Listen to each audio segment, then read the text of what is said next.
Hi guys, I'm back again with some more stories for you today. Let's go to the first one, about OP, who adopted his late brother's son just to find out that he's not his nephew. Listen to the story to find out how, and of course to hear my insights. Enjoy the stories, guys, and don't forget to like and subscribe. And of course, don't forget to leave a comment.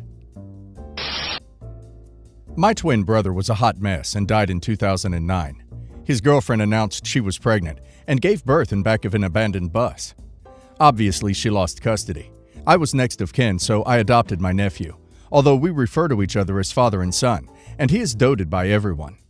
My son was diagnosed with a rare form of diabetes insipidus, last year, which his doctor told him was genetic. I have no one with that in my family.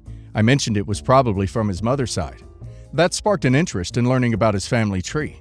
He asked for a 23andMe DNA test, which I gladly bought for him, knowing it would show people from our side of the family. Nothing shocking. Well, I was shocked. When his results were ready, I viewed them before he did.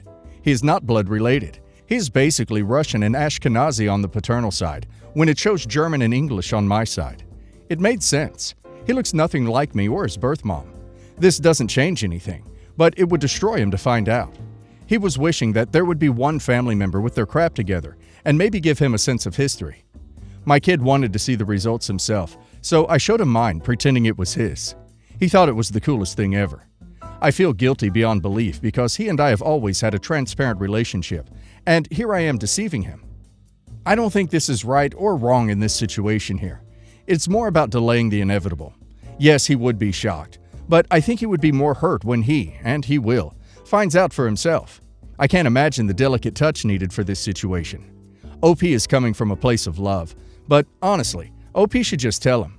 It won't change anything. OP is his dad, always will be. And now let's see if the community agrees with me. Hidonia B2417 says, "You're the a-hole if you don't tell him, and the longer you keep it from him, the more likely upset he will be. How you tell him is important. I would listen to anyone who's had to tell a kid they're adopted and see how the kid reacted. I would think an important thing is that you don't have to donate genetic material to be a dad. You already weren't his DNA donor, but you are his father. As long as you don't want to let anything change that, it cannot be changed, even if your son takes some time to learn what family actually is. Don't fear your son. Love transcends these things, as long as you don't choke it with your own fears, in my opinion only. Again, see if anyone who's been through something similar pops up." Remember to Well Day 525 says, "You would be the a-hole if you keep this up. If you have the adoption legally completely and totally locked down, find the time to tell him. It's your kid no matter what these tests say. You get an understandable second to collect yourself after you were thrown for a loop, but get this situation resolved. The lie will eat at you." Melkor himself says, "Not the a-hole. The context of your post suggests your brother's girlfriend cheated on him and got pregnant with the other guy. I can't blame you for making that decision when you were put on the spot and didn't have time to process it. His mother is definitely the a-hole, but simultaneously, you need to find a way to delicately approach this. Sooner or later, the truth will emerge." I, 30 female, am engaged to my fiancé Mark, 31 male, and we're set to get married in a few months. Mark was previously married to a woman named Alexis and has a daughter, 5 female, with her. They did not have a very amicable split, and even after a few years, there's still some tension between them. Mark has asked that his daughter be able to attend the wedding, as it is understandably very important to him. The issue is, they live several states away from us, and Alexis will not allow her daughter to attend if she's not able to attend the wedding with her. She does not trust Mark's family to watch her, and insists she needs to be able to keep an eye out herself. Mark is on board with her attending, but this is a firm no for me, as this is my first marriage, and the last thing I want is to look out at my wedding and see my new husband's ex-wife. I don't know if she is making this about the child or her failed relationship, but I have no idea why she would even want to attend her ex-husband's wedding. I do not want his ex there under any circumstances, and I fear this will cause some resentment if his daughter does not attend. Would I be the a-hole? Well, I personally would not want my fiancé's ex at my wedding as well, especially if there's still bad blood between them. But I think there are other options how to have OP's stepdaughter to attend the wedding without her mother accompanying her. I think OP and her fiancé should look into legal options here. And now let's hear if the community has the same opinion as me on the matter. Radon Rodan says, "You're the a-hole. Marrying a man who has to co-parent means accepting that their ex is going to be in your life as well, at least to some small extent. I get not wanting to see your soon-to-be husband's ex at your wedding, but getting married isn't about the wedding or reception or the attention, but about the love you share with your spouse and putting them first. Mark is the one who has the history and tension with his ex, and if he can stand for her to be there so his daughter is able to attend, you need to support him.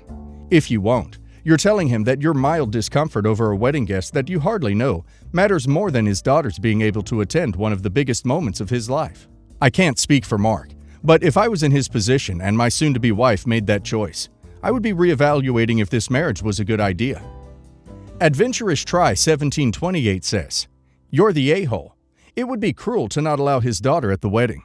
It's not only your wedding, it is his too. Your attitude of 'it's all about me' is not a good look and extremely selfish.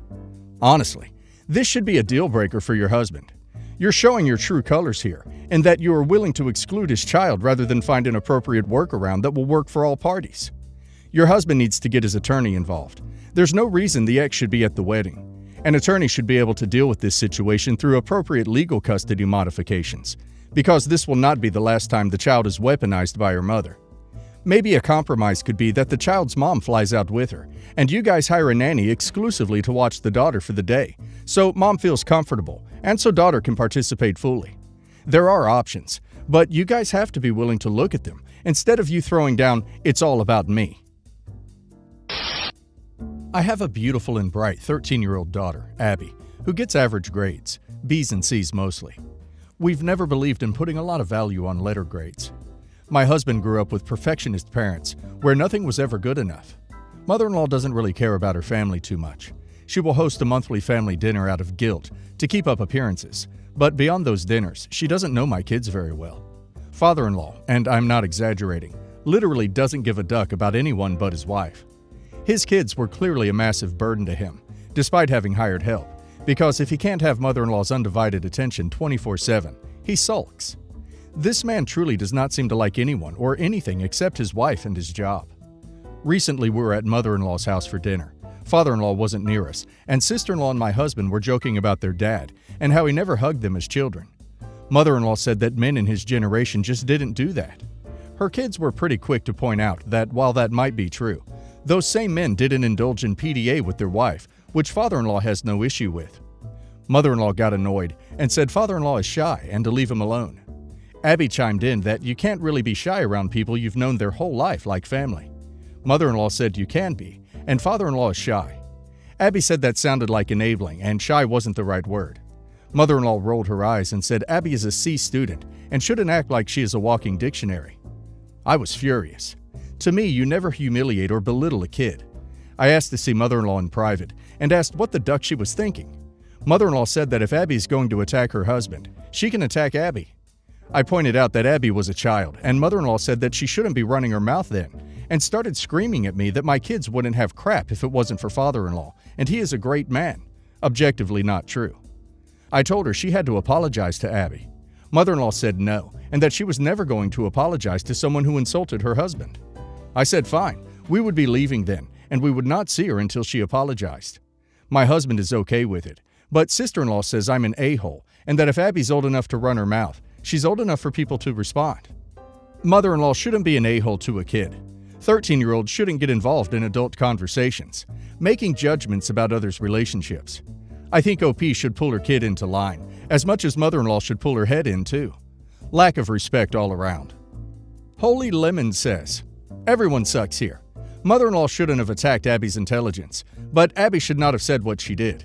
It was inappropriate and uncalled for, especially from a 13-year-old kid to her grandmother. They should both apologize to each other. Ahsoka88 says, everyone sucks here. You sound all insufferable. You shouldn't be making fun of father-in-law, since it didn't sound like a family joking, and he wasn't there. You were teaching your kid that mocking other people's quirks is fine.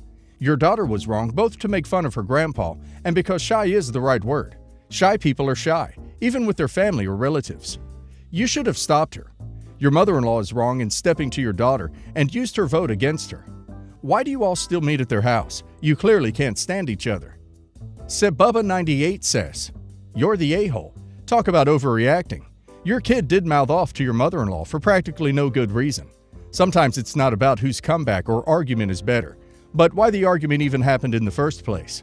Ribbing on your father-in-law is okay, but if someone says, "Hey, please stop, he's just shy," why in the world would your daughter decide that she's going to turn it into a debate or an argument?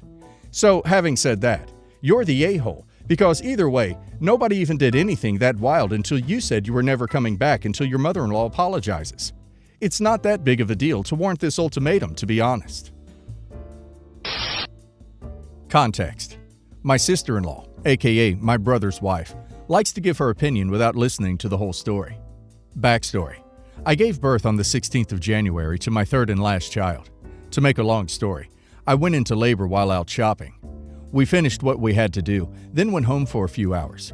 Later, I told him to drop me off at the hospital so he could collect the kids from school, then drop them off at my mother-in-law's house and get a few hours sleep himself so he could take care of the baby when she was born. If it's not obvious by now, my labors usually take 18 to 24 hours, but 3 hours in, I had some issues and had to get an emergency C-section. I didn't have time to call him, and per my request, he didn't contact me because I wanted him to sleep so long. Our daughter was 8 hours old till he knew. Look, it was one of those crap happens things that neither of us could control, nor do we care about. I recently met up with my whole family so they could meet my daughter Rose, and everyone asked me was it true my husband was asleep when I gave birth, to which I said yes, laughing. Before I had a chance to explain, my sister-in-law went into the sitting room and started screaming at my husband, calling him the world of names. She literally said he didn't deserve to be a father. I got pissed and said, yet again she strikes. Did you ever think to hear the whole story out, or do you like the attention of being that bee who always has to be right? She told me she was only defending me, and my husband was a piece of crap. I literally laughed in her face and said, "Girl, I don't give a duck. It wasn't anyone's fault. Crap happens." She ended up leaving and since refused to speak to anyone in my family due to the humiliation I put her through. My brother said I caused trouble in his relationship, and his wife feels too embarrassed to speak to anyone in our family, and that I should just apologize because I know how she is. Honestly, I don't know if it's the night feedings or guilt at this point, but I feel like an a-hole. Popular Bumblebee 255 says, "Not the a-hole. She brought that on herself. Maybe now she'll learn to keep her mouth shut about things she hasn't got a clue about. The only person causing problems in your brother's relationship is her. Do not apologize. You'll just be enabling her bad behavior." Ab828 says, "Not the a-hole. It sounds like you guys had a plan to follow in order to take care of your current kids and the newborn. I'm sorry you had an emergency C-section, but as long as you and him understand the circumstances, it's no one else's business." Padlock says, "Not the a-hole. She immediately started yelling at your husband and calling him names, trying to defend you. You had absolutely every right to yell at her and call her a bee and defend your husband." So, my mother-in-law is an idiot who chose to marry and have children with a Korean man, though apparently she thinks Korean people are less attractive. She is from Cambodia and has some weird pedigree of which types of Asians are the most attractive. She has 2 daughters, and it kills her that neither of them got her looks. She was kind of the equivalent of a crazy pageant mom, and she used skin lightening products on both my sister-in-laws and whined to anyone who would listen about them being plain-looking, and how were they going to find husbands? She always brought up the Korean genes and how they looked like their dad. She and father-in-law are both very sarcastic, and he doesn't care that she says this stuff, but she did serious damage to both of her daughters. When my daughter was born, mother-in-law came to the hospital and said she got my eyes, which I knew was a negative coming from her. I made it very clear that she is not to talk about looks, ever. So far, it isn't much of an issue, because mother-in-law doesn't like us and doesn't come around much. But the other day, we had a very small outdoor party for my daughter's 3rd birthday. Mother-in-law and father-in-law were standing off to the side, and he was teasing her about how stupid she is. Which, whatever, that is their dynamic, and they like it, but I find their relationship hella annoying. And mother-in-law replied something about, "You didn't marry me for my brain, so you got what you wanted, but I didn't get pretty children." At this point, I was already annoyed and about to say something, and then she replied, "My daughter's name. Really looks like you, though. Wow, those Korean genes are strong." I very calmly went over and told her to get out of my house. Mother-in-law didn't protest at all, but father-in-law got upset and said she didn't say anything wrong, and I'm too sensitive. He continued to fight with me, and at this point, mother-in-law was at the car waiting for him because she gave 0 ducks. But he claims I humiliated them by asking them to leave. My husband sided with me, but my sister-in-law, who doesn't even like her mom, said that I'm too sensitive and it's just a cultural thing, and I can't take a joke. Momo9898 says, "Not the a-hole. That comment was uncalled for and hella rude. It's one thing to make a passing comment, but the fact that she keeps repeating her BS isn't tolerable." Fading Blue says, "Not the a-hole. It might have been an overreaction if she was a normal person who just made an offhand comment. But your mother-in-law has a history of shaming children for looking too Korean. She needs to know that behavior won't be tolerated around your children before she says something to them." Lime Squeeze 23 says, "Not the a-hole. She will do the same thing to your children that she did to your sister-in-laws. My grandmother was toxic and picked apart my appearance as a child. It has left a lot of damage that I'm just now getting past as I head into my 30s. Don't let someone that is toxic into your kid's life, even if it's blood. Family doesn't mean anything if they just treat you like garbage. Family is about love. This woman clearly has none to give."